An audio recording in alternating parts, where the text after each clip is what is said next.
Hi, everyone. This is Bowen Yang. And I'm Matt Rogers, co-host of the podcast Las Culturistas. Trojan Extended Pleasure Condoms feature climax control lubricant, which helps you last longer, so the pleasure does too. And extended pleasure is also available as a spray to help prolong pleasure even further.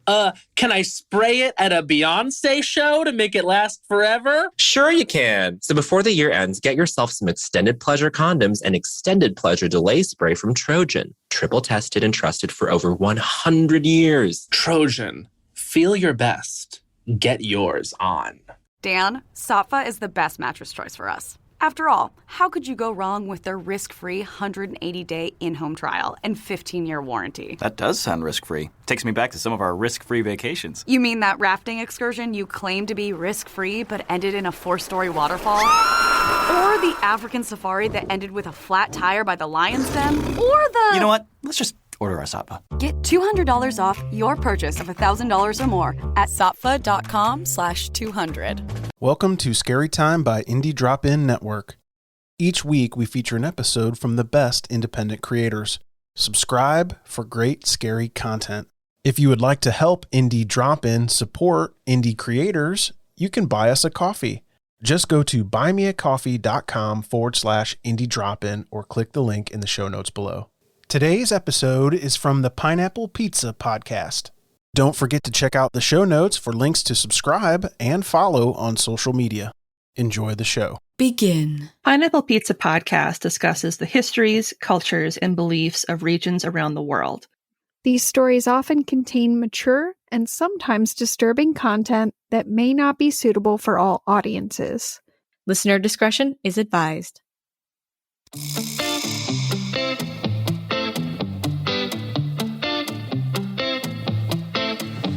Welcome to Pineapple Pizza Podcast, where we serve up delicious slices of mythology, cryptozoology, and urban legends. It's an interesting combination of flavors. Weird, but it works. Today's special is a 3-course meal of Chilean urban legends sure to delight and terrify you. I'm your hostess, Lindsay, and with me, as always, are the amazing Emily and Ashley. Hey. What's up? You hear about Pluto? I did. That's messed up. Right? I'm sorry. I need to take off my pants now. I was waiting for it. So before we dive into today's menu, I'd like to give an early blanket apology to the people of Chile and anyone who speaks Spanish in general. I will do my best not to butcher your beautiful language, but I'm sure at points I will. So I'm sorry in advance. That's a big mood. Mood. Yeah. I'm just dying because this was the one time I was like, I'm probably going to be all right. And both of you were like, I'm going to fuck this up. Woo! Yeah. It's all right. I'll be back in messed up territory again for the next country. Woo! I think we all will at some point, yeah. Because I'll probably be right there with you. Trying to speak Gaelic? Ooh. Yeah, no, I'm going to be screwed. It's going to be great. Today's appetizer offers a taste that disappears almost as soon as you take your first bite. Ooh. Well, that's kind of disappointing if it just up and disappears. It almost sounds like it's an amuse-bouche. Ooh. Mm. That's right. I just attempted French, and I'm sure someone somewhere barfed in their mouth because of how bad my accent is, but I'm proud of me. Seth is all like, yes, more French. He loves it. Given that Chile is bordered on one side by the Pacific Ocean, it shouldn't be surprising that it's home to stories of ghost ships, such as the Caleuche. The legend of Kaliuche comes from the Chiloé Island, which is the largest island of Chile and located off the southwest coast in the Los Lagos region. Its name comes from the Mapuandan word kalutan, meaning shapeshifter. Some legends state that the ship can change into a marine animal, such as a great whale, so it can disguise itself. That's freaking cool. Yeah, this is literally my favorite thing ever right now. Being an island, it's not surprising that on occasion Chiloé is engulfed in fog rolling in from the Pacific. Legends state that occasionally during a full moon, and specifically at low tide, you can hear ghostly music and voices hidden amongst the fog. Out of the mist will appear the Kaliuche, a beautiful sailing ship all in white with 3 masts that bear 5 sails. All the windows are full of bright lights, music, and the sounds of laughter can be heard coming from the vessel. The ship will navigate at full steam, appearing almost to fly above the water, before the lights will quickly snuff out should another ship get too close, leaving behind a skeletal ship that is too difficult to explain. Ooh, that's spooky, but also beautiful. Mm-hmm. I got goosebumps. And I wrote it. Yay me! Yay me! Many believe that the ship is a living being that uses its ghostly melodies to lure sailors and fishermen to come aboard, thereby enslaving them indefinitely. Others claim that it's manned by lost souls who drowned at sea, somehow brought back to life by water spirits. The spirits are 3 Chilote mythological creatures, 2 sisters, Cyrena Kelota and Pincoya, as well as their brother, Pincoy, which we heard about in the last episode. Oh, this sounds familiar. That sounds very familiar. So again, to reiterate, in case you for some reason missed last episode, which, how dare you? And I mean that in the most loving of senses. So, Cyrena Kelota is described as appearing like a mermaid, half human, half fish. She has blonde hair and golden scales.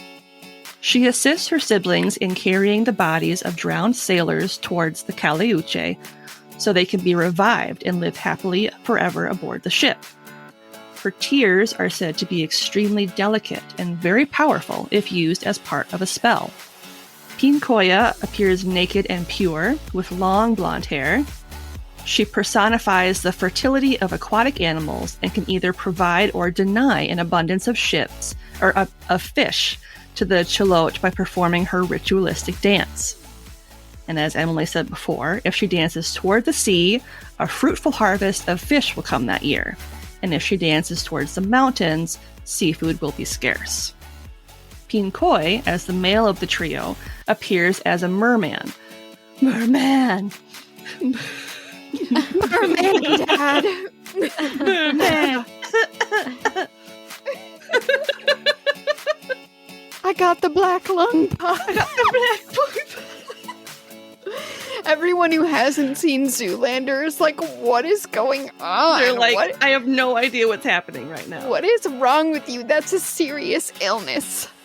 Why would you joke about that? So Pincoy, as the male of the trio, appears as a merman, but with the body of a large golden sea lion, with long golden hair and a handsome face that is dangerously attractive to women. Oh. Ruh-roh. Ruh-roh. In addition to transporting the drowned to the Kaliuche, his song provides the music for his sister Pincoya to dance to as she decides the fate of the Chilote's fishing efforts. There is also the belief that the Kaliuche is manned by warlocks, or Brujos, who made pacts with traders who offered them prosperity in exchange for dark, magical favors.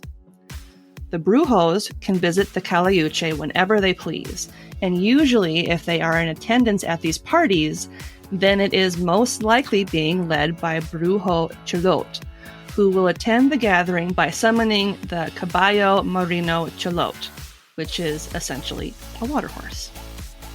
And I don't know what it looks like, but water horse. I mean, you can figure it out. When it comes to this legend, if an islander of Chiloé suddenly becomes rich very quickly, it is believed that they cut a deal with the crewmen of the Kaliuche.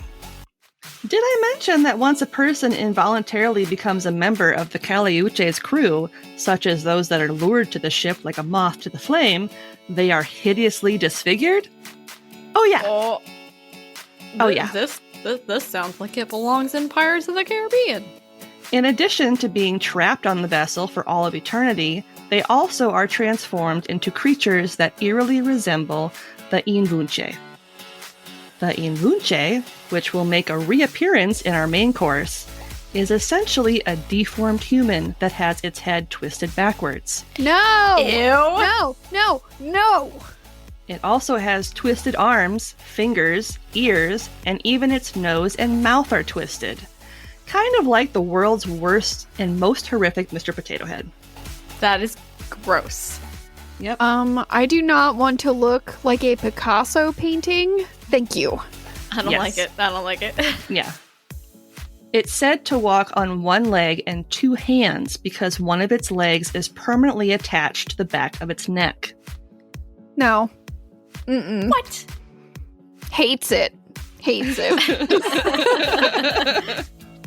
Bearing blue skin and razor-sharp teeth, this hideous creature cannot speak in any discernible language, only through guttural sounds. And it's said that those who see or hear the ship but are able to resist its lure are unfortunately turned into sea creatures, such as sea lions or seals. Here's the thing though. Being a human is not cool, so maybe I would like to be a sea lion. There you go. Doing Silver it. lining. Did you say sewer lining? I said silver lining. Oh, I so misheard that. Sewer lining. It totally Very stinks. confused. Hey, Emily, why don't you get your mind out of the gutter? Nailed it. Crushing Actually, it. so good at these zingers, man.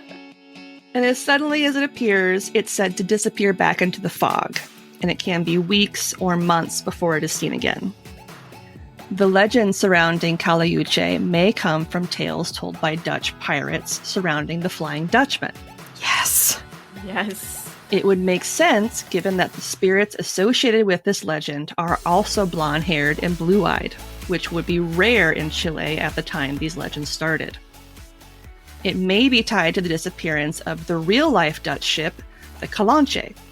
It has also been tied to the disappearance of Spanish ships that vanished near the Straits of Magellan. In pop culture, the Kaliuche doesn't somehow bring death to everyone who sees it. In fact, the natives of Carumapu hold New Year's Eve parties every year to raise the ghost ship with lots of liquor and good cheer. January 1st falls during the summer months in Chile, and the vessel has reportedly been seen shortly after midnight each year. In media, Raoul Ruiz's French film Three Crowns of the Sailor and the TV series Littoral, as well as Jorge Olgun's Kaliuche, The Call of the Sea, are based somewhat loosely on the legend of the ghost ship. And lastly, Alastair Reynolds mentions Kaliuche in his 2001 science fiction novel, Chasm City, which is part of his Revelation space series. In it, the Kaliuche is a ship that travels behind a flotilla of colonial vessels. It's obviously not supposed to be there, and it doesn't respond to any attempts at communication from the main ships. When the protagonist of the story, Tanner Mirabel, takes a skiff to investigate the ship, he discovers that it's in fact an alien creature from space that assumed the shape of a ship in order to hide amongst them from its enemy. Well, that flipped in my head really quickly. Because at first I'm picturing it like that scene in The Princess Bride where they first kidnap her and they're trying to get away, and then they see his ship like following them in the background. The Dread Pirate Roberts. The Dread Pirate Roberts. But then, oh, never mind. There's an alien in The Princess Bride. No, it's just an alien. He was like, this looks like a good shape to take shape. So yeah. Transformers came down and they were like, forget motorized vehicles. I want to be a boat. I'm going to be a boat. The best boat. A ghost boat. I'm on a boat, motherfucker. Don't you ever forget. I'm on a boat. I'm on a boat. Look at me. I'm sailing on a boat. So ingredients for this dish were sourced from a 2017 Vaya Adventures blog post by Rachel Harris, a 2015 Folk Realms Studios blog post by Steve T. Evans, a 2013 Esoterx article titled Dead and Loving It, Spectral Seafaring with the Ghost Ship El Caleuche of the Chilean Chilotes, an evil Wiki entry on Kaliuche, Lonely Planet, and a Wikipedia entry on several things that I won't list all of them, but a lot of different Wikipedia entries. I'm a little curious in Evil Wiki. That has my curiosity peaked. I've never heard of that one before. You should check it out. It's pretty awesome. The Evil Wiki. So I'll be back in one moment with your main course, so I hope you'll excuse me as we take a short break. Leave the Lights On is a true crime podcast with a paranormal twist. Join creator Eliza and her co-host as they explore terrifying true stories and chilling crimes. Growing up, Eliza had an odd obsession with the darkest desires of humanity and an insatiable curiosity about the afterlife. Now, each week, Eliza brings you tales that will make you want to lock your doors, hide in your room, and of course, leave the lights on. Available on Spotify and Apple Podcast. And I'm back. I hope you enjoy your main course, which has a magical quality that may get more than your panties in a twist. Uh-oh. Oh, I don't know if I want my panties in a twist. Is it Don Juan?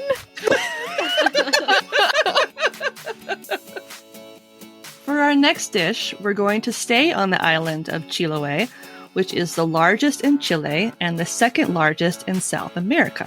Fun fact. The island itself is fairly secluded, which is why it has such a rich cultural identity influenced by the Spanish colonists. Fewer than 150,000 people inhabit the island, but they all agree on one thing. You do not want to mess with Brujos. And we're going to discuss why. Yeah, I don't recommend messing with a Brujo or a Bruja. Mm-hmm. Yeah, just don't do it. Fun fact, we have a local coffee shop called Bruhaha. I like it. The residents enjoy their isolation, and it wasn't until recently that they built an airport. Up until that point, it was only accessible by boat. In a blog post written by Rachel Levitt, she gives a first-hand account of a visit to the island. The first thing her guide, a longtime resident named Juan Pablo Mancilla Espinosa, tells her is to beware the wizards. At one point, they travel past a cemetery, and he tells her that the families of the deceased must guard the grave for 3 days after the burial, where wizards will come to dig up the corpse, steal their skin, and craft a coat for flying. Nope. Oh my god, it's Buffalo Bill again. It is. We can't get away from him. Chilotes say that experiencing strange lights, hearing unexplained noises, and feelings of unease indicate that a Brujo is near and ready to make trouble. So Brujos are said to be able to fly by uttering the word Ahreujue, right? Close enough? Nah. No. Not at all. It's all good. Ahreujue, That's closer. as they leap into the air. By wearing a magical waistcoat, or a makun, they are able to defy gravity. All of the best makun were crafted from the skin of the recently deceased. Ew. Nope. Preferably the skin of a virgin girl or a dead Brujo. Once dried and cured, the skin would be sewn into a sort of cape or loose jacket. Loose jacket. I don't like the way that sounds. Skin from somebody else. I think we should call it a warlock. Because it's a warlock cloak. It's a warlock. It's perfect. I like where your head's at. Chatwin notes this lovely detail in his book, quote, "The human grease remaining in the skin gives off a soft phosphorescence, which lights the members' nocturnal expeditions," end quote. Oh You my didn't god. give us any warning, Lindsay. Oh my You god. just heard about skin. You just heard about human skin. The human grease. They're using us like whale blubber. Oh no. Oh So no. gross. We are the Vaseline. No. Are we how it waterproofs? Ugh. Yeah. With your fat deposits. I have lots of those. I bet they're doing pretty well after COVID. So many nice coats. Human fat is so gross. Just like it is. It's so gross. I'm like gagging. You want more of that root beer? No. I'm okay. I just need to think about something else. This might make you a little happy. So the main part of this dish is the fact that we're talking about the Righteous Province, which is this group of Brujos. So upon admittance to the Righteous Province, new members were given a small lizard, which they would strap to their head with a bandana so that it was flush with their skin. This creature would allow the newbie to gain all sorts of forbidden knowledge, such as how to take on the forms of birds and stray animals. So it's learning by osmosis from this little lizard on its head. I just picture Pascal from Tangled, like strapped to her head and being like, "You gotta say this. You'll be a bird." whispering into her ears. Okay, now I am really happy because Pascal's adorable, and also adorable. And also Pedro. Yeah. Nice. Well, I'm glad you're happy because we're going to make it real bad again. No! Because we're going to be discussing how to become a Brujo. No, I don't want to do it. It's gonna be like Skinwalkers. There are quite a number of steps.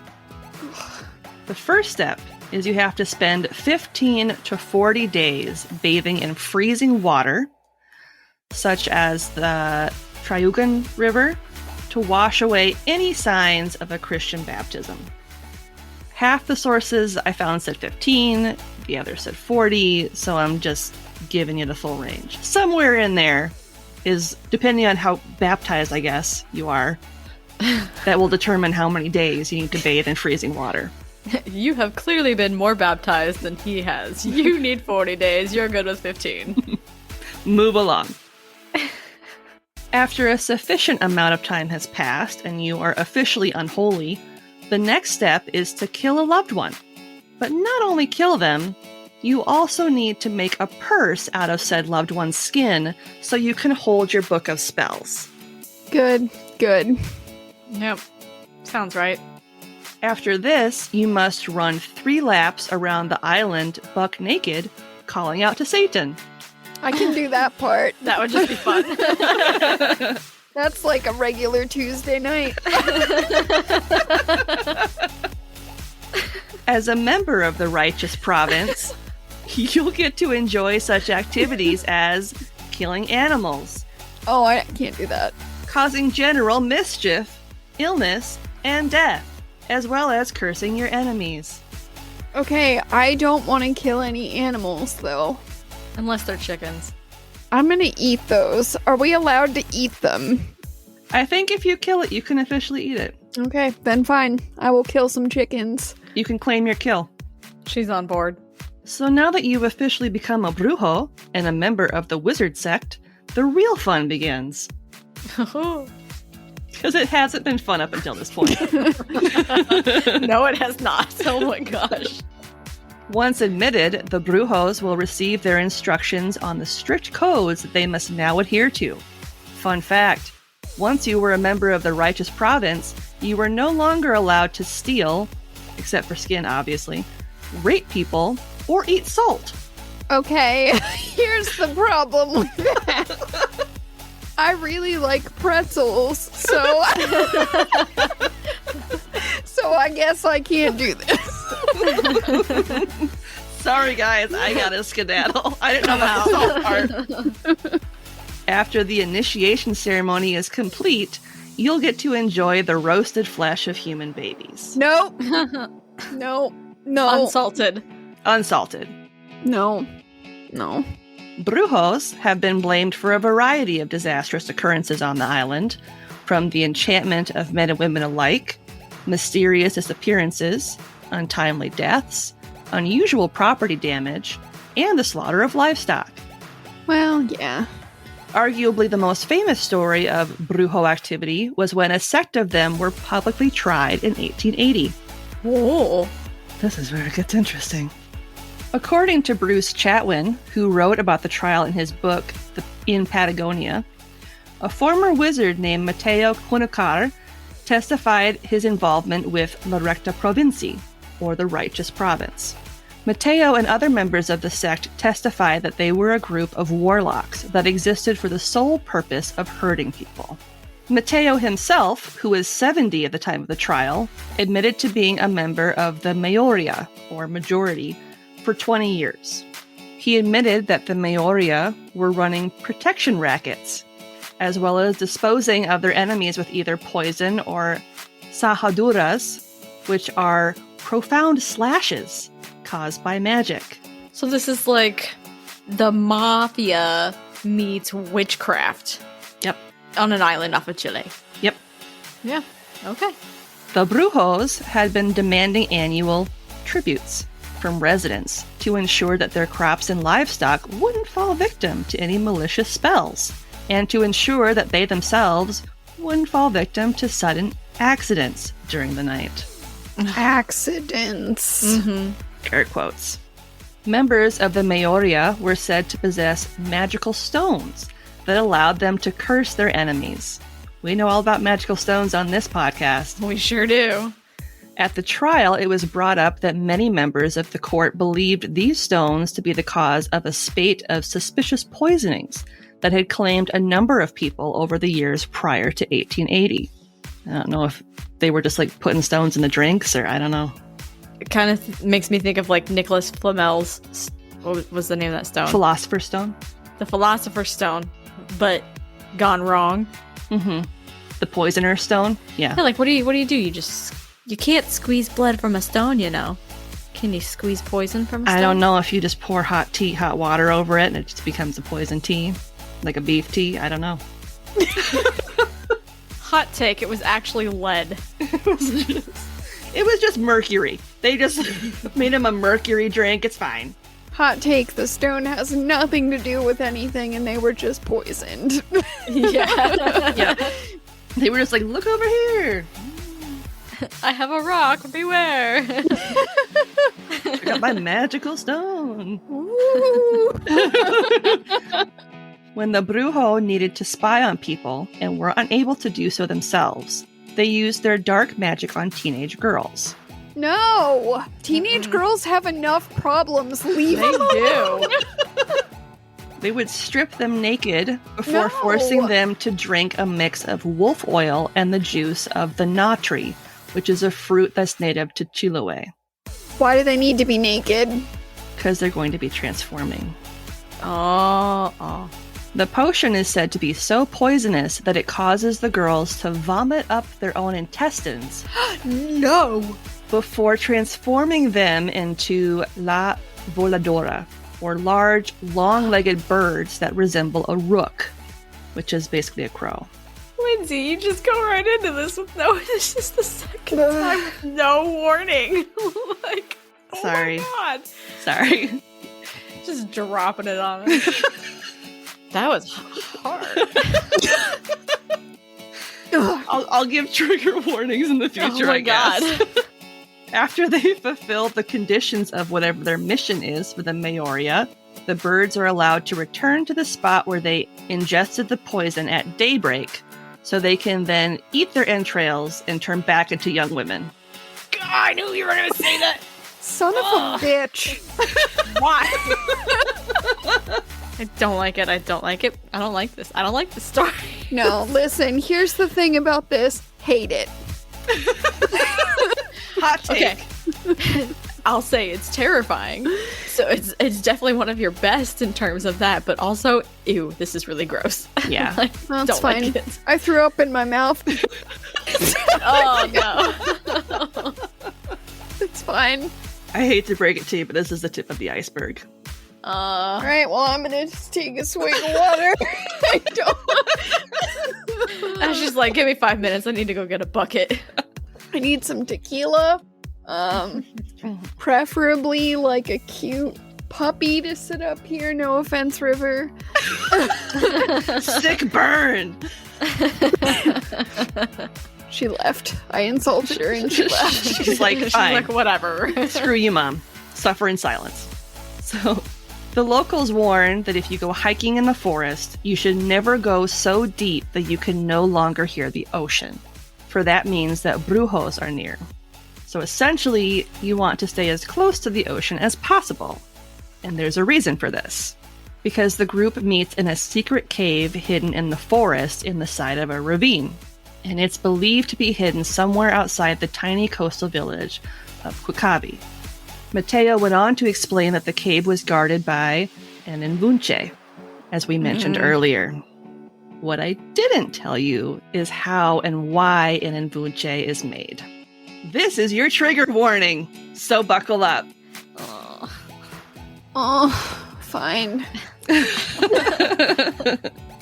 When a new Invunche is needed, the Council of the Cave will order a member to kidnap an infant male, usually between 6 months to a year old, before taking it to the Deformer. Nope. This wizard, who is a permanent resident of the cave, will separate and rearrange the hand, arm, and leg joints into unnatural positions. Gross. I hate this. I hate it. And it gets worse. The neck will be stretched and manipulated for several hours over the course of several days with a tourniquet until the head can slowly be turned 180 degrees. Oh my god, okay. No. Okay. No. Don't do that. I know it's completely unrealistic, but as the mother of 2 boys, this is like breaking my heart right now, just thinking about it happening. Once the child can look straight down at its own spine, the manipulation of its neck and head will cease. The final and arguably worst part of the transformation takes place on a full moon. Of course it does. Yep. The child will be put on a workbench and bound to the table before a bag will be placed over their head. A deep incision will be made under the right shoulder blade before the right arm is inserted through the hole and sewn into place with thread made from the neck of a ewe, the sheep. The right arm will be positioned in such a way that it looks like a scorpion tail. After this final act, the child is officially an Invunche. Well, that's fucking awful. Mm-hmm. It's fucking awful. I'm so uncomfortable. You guys can't see it, but I'm like wiggling my toes to try and calm myself down underneath the desk right now. If I weren't already translucent, I'd be really pale from how nauseated I am. Yeah. You know, you guys are both true crime podcasters, and I listen to a fair amount of true crime podcasts as part of the podcast community, and I've heard some awful things, but I don't know that anything has ever made me quite so uncomfortable. Yep. I'm gonna go ahead and say that things that I chose to omit from the episode about La Colonia Dignidad were worse than this, but not by much, and I'm pretty sure I almost vomited that day too. Oh, God. That's the worst of the story. Okay, good. So now that I've scarred you for life, Yeah. Nightmares. we're going to go back to the cave. Yay. The cave is the headquarters of their operation and is 40 or more yards long. And deep inside are some of their most prized possessions, a bowl that, when filled with water, will allow secrets to be revealed, and an ancient leather book of magic spells. Mateo's testimony at the trial also included a rather colorful recollection of his first visit to the cave, which is as follows. Quote, 20 years ago, when Jose Mariman was king, he was ordered to go to the cave with meat for some animals that lived inside. He complied with the order and took them the meat of a kid he had slaughtered. Mariman went with him, and when they reached the cave, he started dancing about like a sorcerer and quickly opened the entryway. This was covered over with a layer of earth and grass to keep it hidden, and under this there was a piece of metal, the alchemy key. He used this to open the entryway, and was then faced with 2 completely disfigured beings which burst out of the gloom and rushed towards him. One looked like a goat, for it dragged itself along on 4 legs, and the other was a naked man with a completely white beard and hair down to his waist, end quote. So the goat man, also known as a chivato, is a deformed mute covered in bristles. They, along with the Invunche, are kept naked and live off human flesh. When they aren't guarding the cave, they are hidden underground. Neither are educated beyond learning what the members of the sect need them to know and only speak with harsh and guttural cries. And as we've learned throughout history, it's not the wisest choice to trust whatever confession is made by a supposed witch. After a week-long search in the spring of 1880, no sign of the cave was ever found. But that doesn't mean that people don't believe, because it's still quite obvious that they do. But if the existence of these brujos had been common knowledge for so long, why did any sort of trial only take place in 1880 when islanders had been fearing them for 30 years prior to then? The answer has to do with the political climate at the time. The people of Chile were in the midst of a 4-year conflict with Peru and Bolivia, known as the War of the Pacific.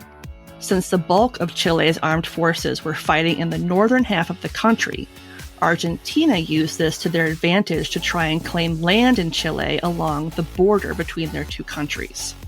So what does this have to do with Brujos? The witch trial was also noted as requesting the roundup of Chilean army deserters, specifically any Mapuche deserters. It was during this collection of army deserters that evidence of the Mayoria began to come to light, or the existence of Mapuche sorcerers. So over the next month, around 100 members of the righteous province were arrested, although at least a third of them were really just harmless native healers, as they tend to be. As a result of the 1880 trial, Chilean authorities sentenced a number of members of the righteous province. 2 were sentenced to 15-year terms for manslaughter, while 10 more were convicted for racketeering and being members of an, quote, unlawful society. Since they could not charge them for witchcraft, because there was no way to back up any of the charges made against them in regards to their mystical powers, the bulk of the charges were overturned a year later in 1881. Mateo Conocar served 3 years in prison, while his brother Domingo served 1.5 years. There are those that believe that after this point, the righteous province had disbanded and left the island of Chiloé for good. But had they? Thankfully, there are ways to protect yourself from Brujo's black magic. You can know if someone is a Brujo by throwing wheat chaff, which is the husk that surrounds the seed, into a fire. The smoke from the fire will make them cough. Smoke makes people cough. So I was like, so we're all Brujos. Yay. Yay. If you call out a known Brujo by name as they fly past you, it will cause them to fall out of the sky. That would be funny. It nullifies their magic cloak. Oh, and if nothing else, you can just throw salt on them. But not Werther's original. Not Werther's original, just salt. In pop culture, the righteous province has been mentioned several times, specifically in Chile. There's a cartoon character named El Brujo in the Kaliuche comic magazine. This self-centered superhero does use a makun and superpowers that are reminiscent of witchcraft. He is helped by an Imbunche, but unlike the legends, apparently it's super smart and created from some sort of Frankenstein-esque failed experiment. El Brujo also has another ally that can fly and is very beautiful. There is a 2014 animated TV show called Magallanes un Cuento Mágico, whose main character is named Don Eleuterio, a Chiloé Brujo that lived in Punta Arena and told supernatural tales about the Chilean Patagonia. In an episode titled The Bowels of Death, a witch uses a makun to be able to fly and turn into an animal. In this show, it's shown as a sort of stylized corset constructed of baby skin and horsehair thread. Because, making it a baby skin and horsehair thread makes it better, right? And the desecration of graves is also noted in the episode. Finally, John Constantine battles Chilote Brujos in Swamp Thing Volumes 3 and 4 to prevent them from raising a great evil to destroy civilization. And that is the righteous province. So I thought I thought skinwalkers were pretty dark and messed up. I would have to say that these definitely win out. Mm-hmm. Yeah. This is messed. Yep. That was, I don't know. Dark. Yep. Disgusting. Oh, Yep. cool. So ingredients for this dish were sourced from a 2017 Fodor's Travel blog post by Rachel Levitt, a 2017 The Culture Trip article by Will Lees, 2013 Smithsonian Magazine article by Mike Dash, a Cascadia travel blog post by Zoe Halergian, and then a few Wikipedia entries. So sit tight, and I'll be back shortly with the... Hey guys, it's Anders. Blake. And Adam from TV's Workaholics and the podcast, The Pleasure Is Ours. We'd like to invite you to treat your friends and loved ones with a most pleasurable gift from Trojan, America's #1 condom brand. Ecstasy Ultra Ribbed has a unique design that actually lets you feel the pleasure, not the condom. It's got extra deep ribs at the base and end to increase stimulation. These ribs aren't falling off the bone. Absolutely. So you're both sure to experience ecstasy. I like saying it. Ecstasy. Feels like nothing's there. My God. Dirty dog. Boys, I'm super hyped on this because the comfort shape allows freedom of movement. And you know how I like to move around in the bedroom, boy. We know all too well. Okay, so you're basically talking about a dream condom. Is that what this is? My dreams literally coming into reality? Yep, that's exactly what we're talking about. So this holiday season, pick up Trojan Ecstasy Ultra Ribbed condoms. Trojan, feel your best? Get yours on. Se recomienda las dosis de refuerzo de la vacuna contra el COVID-19 para ciertas personas. Para más información visita vaccinate.virginia.gov o llama al 877-829-4682. Mensaje del Departamento de Salud de Virginia. What a catch by George Kittle! Hey Niner fans, George Kittle here with a pro tip for making the best play on your eyewear. Visit Zenni.com, the official eyewear of the 49ers. Zenni has changed the game for you, finally making prescription glasses affordable for everyone. At Zenni, you can find over 3,000 frames with unbelievable prices. Look for the Kittles collection so you can rock our styles every day too. So visit Zenni.com, start shopping from home using their virtual try-on, and change your eyewear game forever. Dessert course. Thanks for waiting. Don't let tonight's dessert course fool you. Even though it's got Coco in the name, it's anything but sweet. God damn it. As parents, we often tell tales to our children. Santa Claus comes once a year if you're very good. The Tooth Fairy comes to secret away your teeth. The Easter Bunny comes to hide eggs full of goodies, etc. But arguably one of the most terrifying creations and stories that parents tell are that of a monster that preys on its victims after dark. El Coco. Oh. The word Coco comes from the Portuguese coconut, which also loosely translates to head or skull in conversational Spanish. What? Mind blown.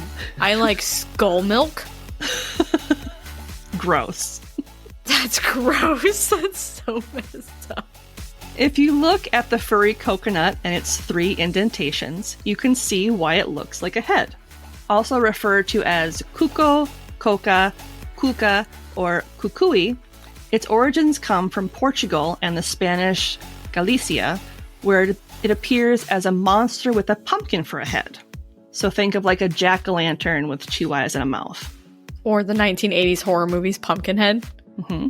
Okay, but is it cuckoo for Cocoa Puffs? I sure hope so. Who isn't? Who isn't, honestly? So the legend of El Coco is most popular in Spanish-speaking Latin American countries, such as Bolivia, Colombia, Guatemala, Peru, Mexico, El Salvador, Honduras, the Dominican Republic, Venezuela, Puerto Rico, Chile, Uruguay, and Argentina. In medieval times, El Coco would transform into a beautiful female dragon, and is known as the dragon who did battle with St. George. A feast named Corpus Christi, not to be confused with Florida, is celebrated every year on Holy Thursday to commemorate this fight. The fight is recreated at this event and follows a similar mythos to that of Punxsutawney Phil. If Coco is able to scare St. George's horse and beats him in battle, it will be a bad year for crops. If the horse doesn't react and St. George is able to cut off one of Coco's ears and her tongue, it will be a good year for the crops. How many ears and tongues does she have? I would hope only one. The pictures I saw was just like a one-headed dragon. So And doing this year after year. I think it's a new dragon every year. Spoiler alert. The legend of Coco spans thousands of years and is believed to have been originally transcribed by Diodorus Siculus, a Greek historian who was born in 90 BC. He wrote of the Battle of Selinut in 469 BC, where Iberian warriors hung the severed heads of their enemies on the tips of their spears as an offering to the beast, which at that time was still viewed as a dragon. Coco didn't even go by that name until 1274, when it was named Coca in the book Livro III de Duasones de Afonso III. It was a long-ass named book. The motif of the dragon, which would also be known as cog, was very common during medieval times and during the golden age of pirates, the 16th and 17th centuries.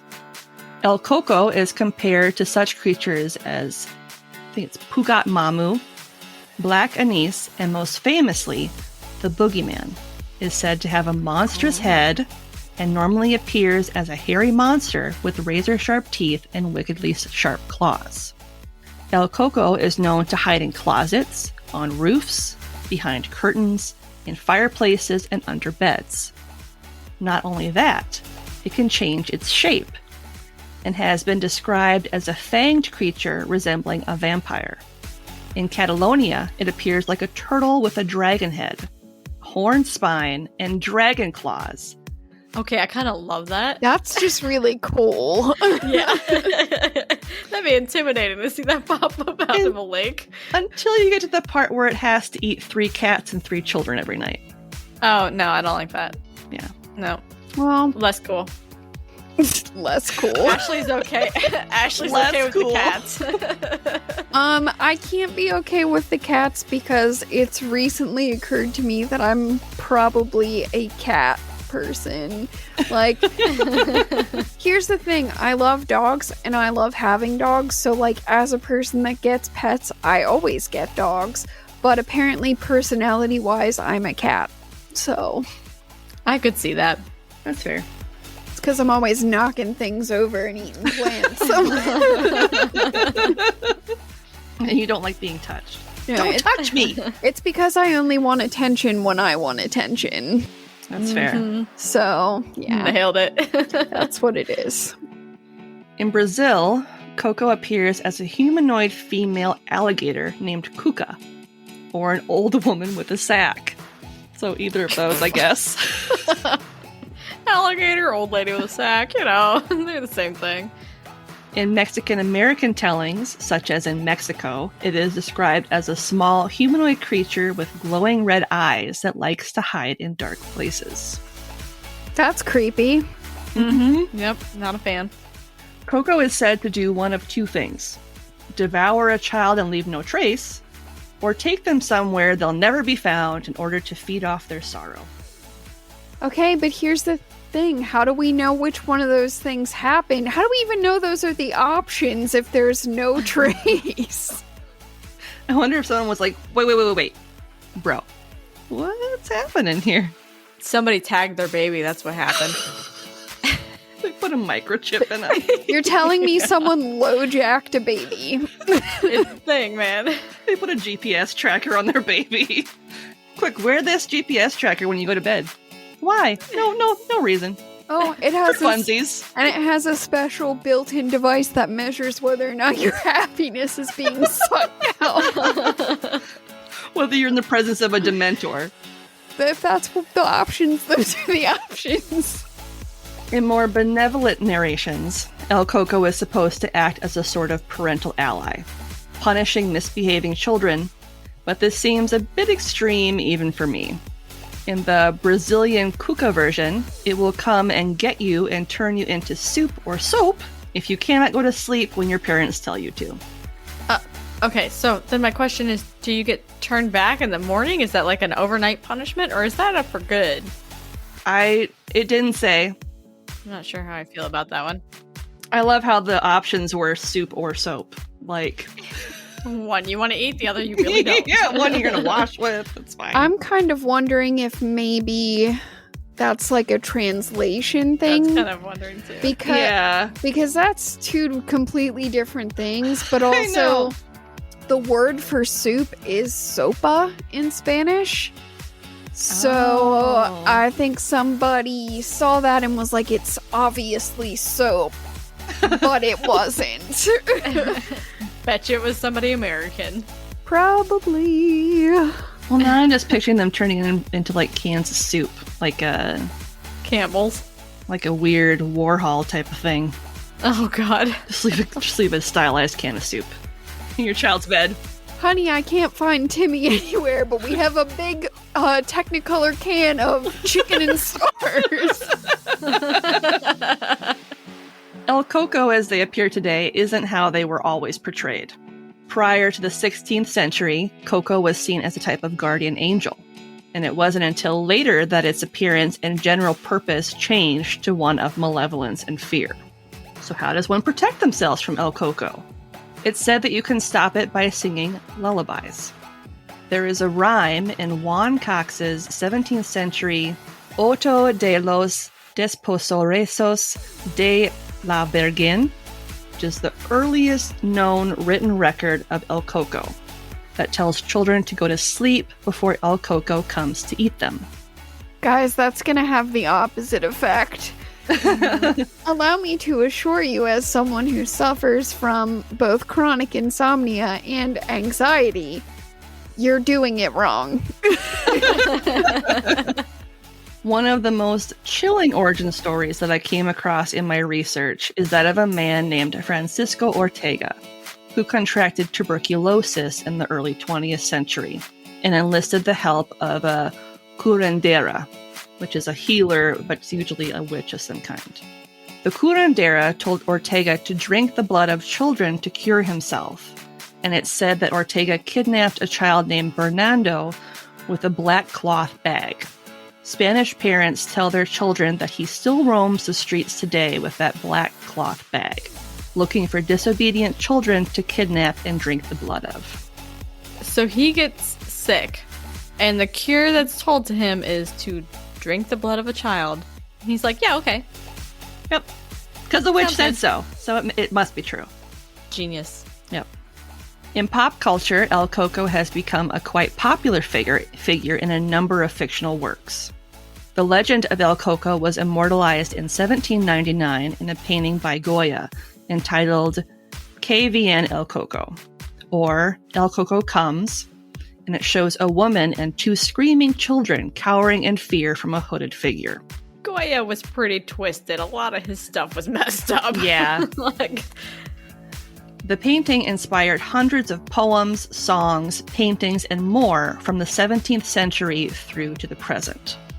Cervantes mentions Coco in Don Quixote, and it is also recorded in a Portuguese lullaby by Liet de Vasconcelos, part of which is as follows. So I'm going to do it in Spanish, and then I'm going to tell you the translated English version of what it means.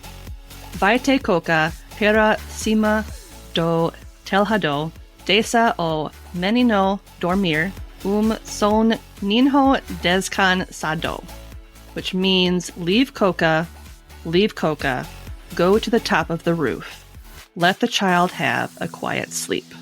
So that's a lullaby that you can sing to make sure that El Coco or La Coca doesn't come and steal your children. Could you imagine hearing that song as you're trying to fall asleep? Go away, let the kids sleep. Yep. Go to the roof, just chill on the roof. Yep. As you're in there like, don't come inside. In Disney's The Wizards of Waverly Place, specifically episode 2 of the 4th season, titled Alex Gives Up, which I do too, let's be real. There is an old and wealthy Latin American descended family named Cucuy that derives their name from the mythological version of El Coco. While they appear human, their faces can change to a dark skull shape with large red eyes. They choose to live on Earth instead of living in the wizarding world. I've never seen the show, so I don't really get it. The only thing I know is that Selena Gomez is in it. Boom. Yep. That's it. I know nothing That's all else. I know. The TV series Grimm includes a case of murders that get blamed on feral dogs, but are actually committed by El Coco, or El Cucuy, as it's referred to on the show.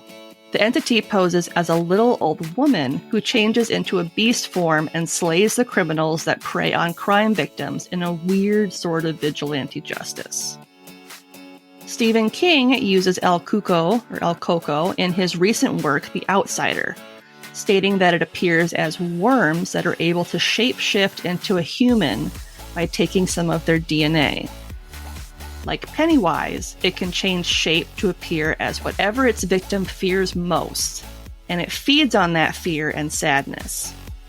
In his telling of the mythos of El Coco, the creature ultimately takes what it wants, which in this telling is to brutally murder children. In the show The Outsider, which is the same show, a children's bedtime lullaby is sung in reference to El Coco and is as follows.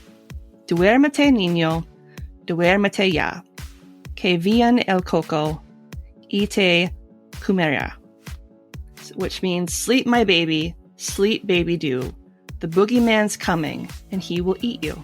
Yeah. Nope. Then it's, yeah, you got it right then. The comerá is like future tense of to eat. And that is the delightfully delicious tale of El Coco. Oh, those are some really great lullabies. I think I'll use those on my kids tomorrow night. There you go. And ingredients for this dish were sourced from a 2020 Den of Geek article by Tony Sokol, a 2020 Men's Health magazine article by Josh St. Clair, 2020 Refinery 29 article by Gina Weinstein, a 2016 Ancient Origins article by Natalie Klimskek. I'm going to go with it. A blog entry on the ACIS travel website by Francesca Williams, myth and folklore wiki entry, and a Wikipedia entry on the folklore of Coco. You know what I'm learning, and this is pretty pathetic considering this is, 7 regions in at this point? Yeah. I don't know. We had Japan, Italy, North America, is it Russia, Australia, India, Chile. Mm-hmm. The 7 regions in. We're all messed up. We're seriously messed up. Like, humans are so messed up in the head. What is wrong with everybody? I mean, I've always considered that stuff to be our way of trying to mentally cope with the awful things that we experience in life. A lot of which we don't have a natural explanation for, or at least we didn't back when a lot of these stories originated. So we make sense of it the only way that we can.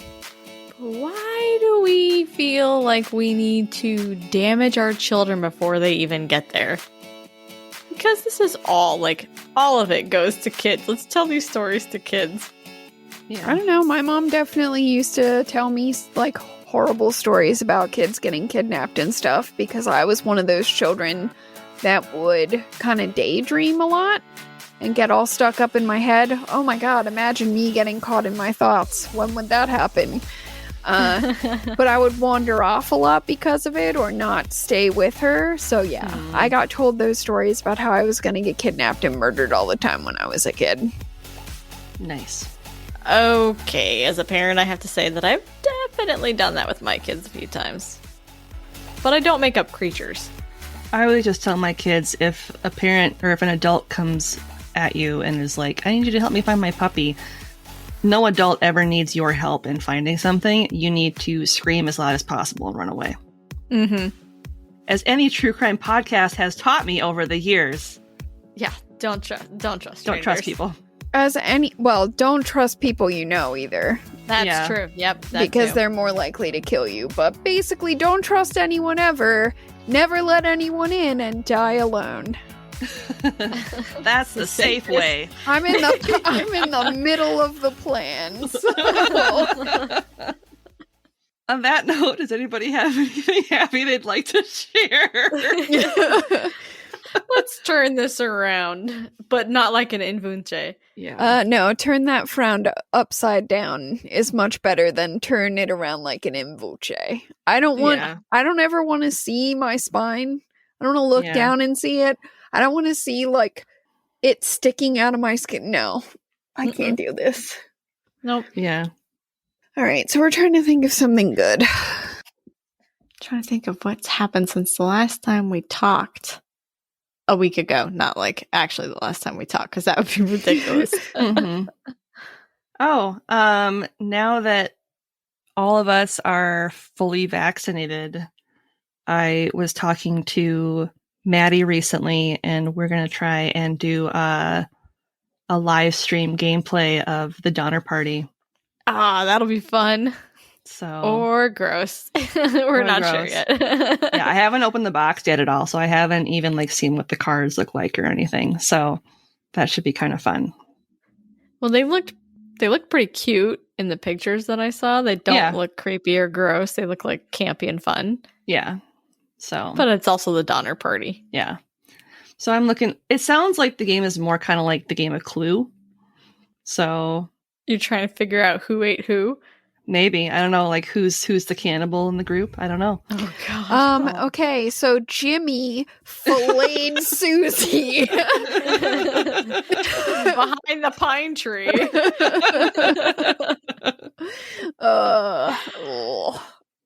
It wasn't Colonel Mustard, that's for sure. It always comes down to Long Pig. Long Pig or balls somehow. Actually, I think we had surprisingly few, if any, ball or dick jokes tonight.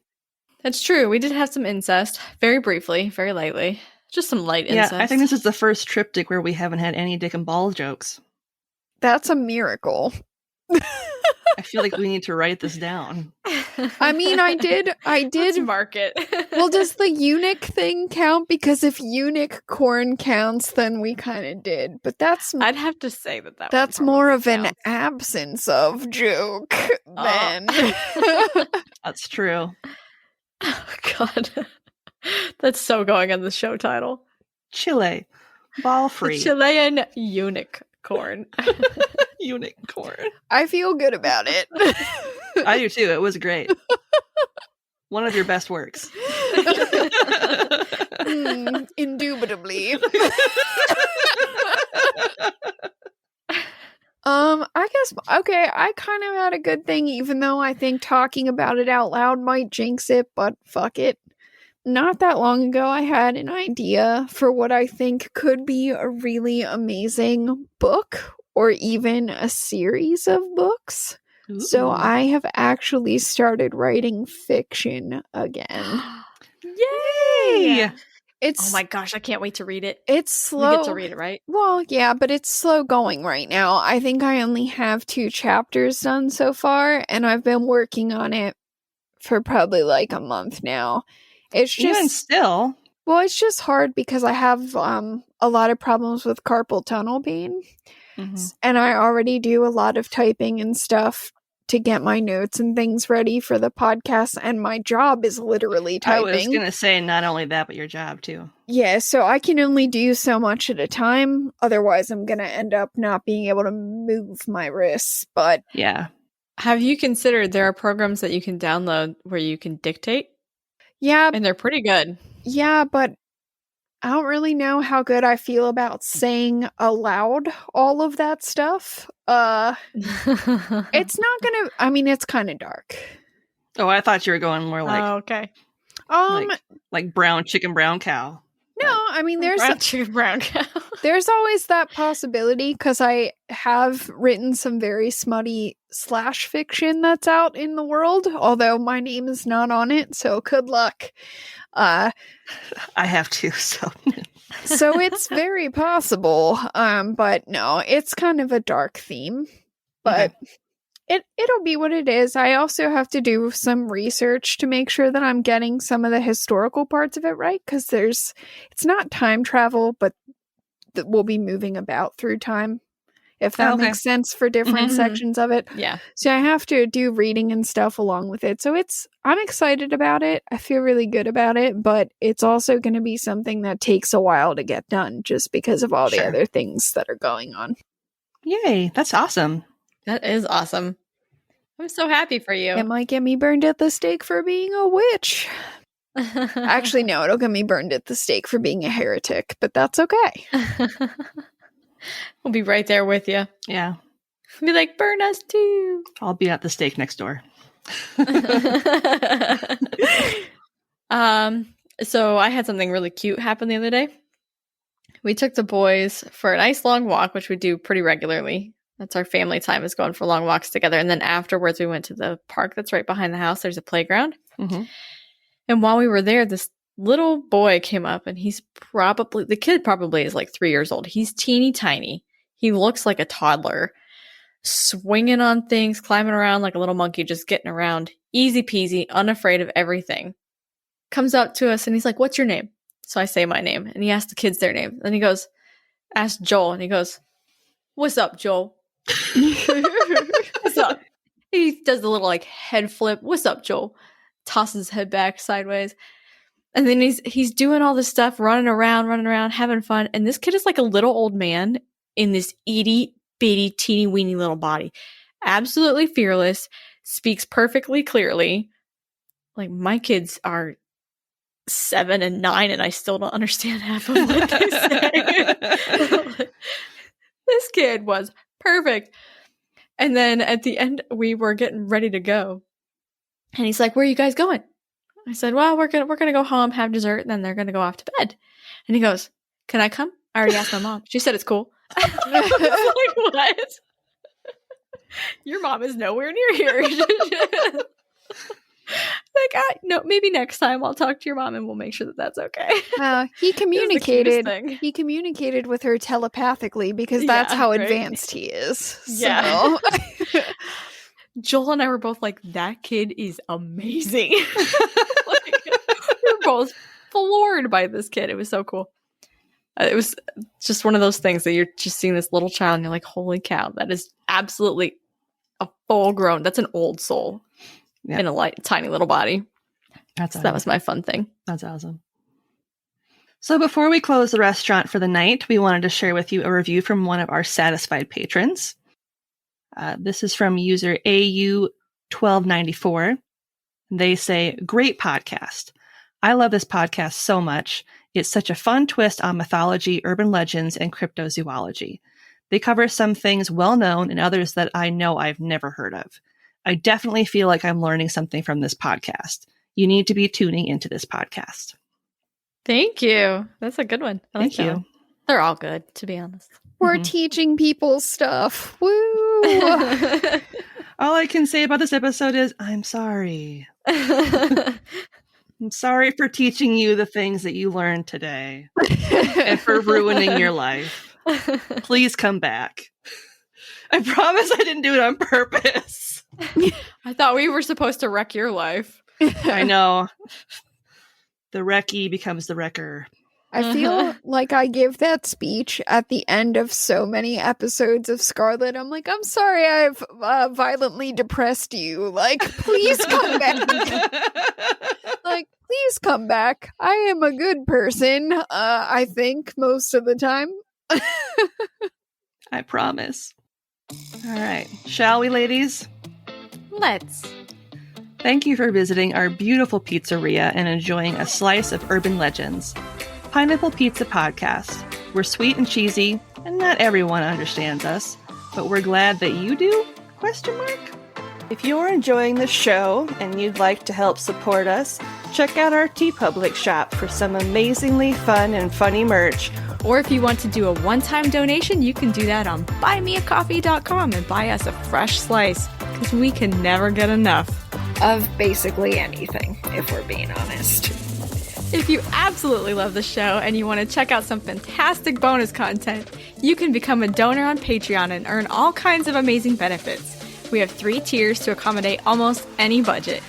The $3 Mythbuster, $7 Cryptid Hunter, and $15 Storyteller. Become a patron today and start enjoying all the perks and extra content right away. Don't forget, you can find us on Twitter and Instagram at PineAppPizzaPod. That's PineApp Pizza Pod. You can also send us questions, comments, and topic ideas at pineappapp app.pizzapod@gmail.com. Remember, there's the 2 P's in app. Otherwise, you're emailing someone else, and I don't want to be held responsible for that. Thanks for stopping in for some deliciously weird morsels, and just remember, no matter how you slice it, you're awesome. And we love you. Thanks again for listening to Scary Time by Indie Drop-In Network. Check out all of Indie Drop-In shows at indiedropin.com. If you would like your show featured, reach out to us at Indie Drop-In on all social media or go to indiedropin.com. Finding the right person for the job isn't easy. Just ask someone who hired a lounge singer to be their office receptionist. Hello, this is Mickey Marquis, and you've reached the office of Doug & Associates. Thank you very much. Catch me Tuesday nights at the Hotel Johnson. Hello? But if you've got an insurance question, you can always count on your local Geico agent. They can bundle your policies, which could save you hundreds. Doug & Associates, this is Mickey Marquis. Hello? For expert help with all your insurance needs, visit geico.com/local today. Emma, my back is killing me. Can you help? Yep, been doing some research. Great, it hurts right here. You need lumbar support. Safa mattresses have advanced spinal zone technology. I was hoping for a massage. Safa is a better solution, Dan. Their mattresses have the chiropractic seal of approval, according to my research. How about a Safa and a massage? Get $200 off your purchase of $1,000 or more at safa.com/200.